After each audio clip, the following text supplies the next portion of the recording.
গণভোট জিনিসটা কি কেউ যদি আমাকে প্রশ্ন করে, আমি তাকে সহজভাবে বোঝানোর চেষ্টা করি যে ভাই, গণভোট হচ্ছে এমন এক নির্বাচন যেখানে আগামী দিনগুলোতে দেশ চালানোর পদ্ধতিটা আপনি বলে দেবেন।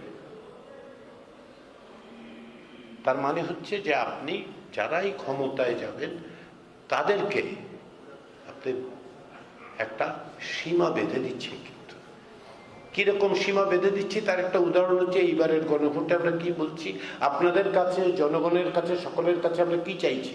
আমরা বলছি রাজনৈতিক দলগুলো সবাই মিলে একমত হয়েছে যে ভবিষ্যতে বাংলাদেশে যিনি প্রধানমন্ত্রী হবেন সমস্ত জীবনে 10 বছরের বেশি তিনি হইতে পারবেন না। এটা কে হবে সেটা কিন্তু নাম টান নাই, যেই হোক, আগামী 50 বছরে যেই হোক, আমরা বলে দিচ্ছি। আমরা যদি সবাই মিলে ঠিক করি, রাজনৈতিক দলগুলো একমত হয়েছে, এখন রাজনৈতিক দলগুলো সব বিষয়ে একমত হয়েছে, তো এটা সংবিধানে দিয়ে দেন না কেন? দিয়ে দিন এই কারণে, আপনার কথাটা আমার কথাটা তো শুনতে হবে। বাংলাদেশের 18 কোটি মানুষ, তার মধ্যে 13 কোটি হচ্ছে আপনার অ্যাডাল্ট পপুলেশন, ভোটার। তো সকলেই কি রাজনৈতিক দল করে নাকি? সকলে তো করে না।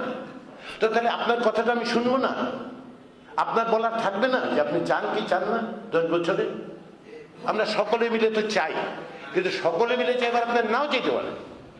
যদি না চান তাহলে সেই সুযোগও তো আপনাকে দিতে হবে। কেবল রাজনৈতিক দলগুলোর সিদ্ধান্তে তো এটা হইতে পারে না।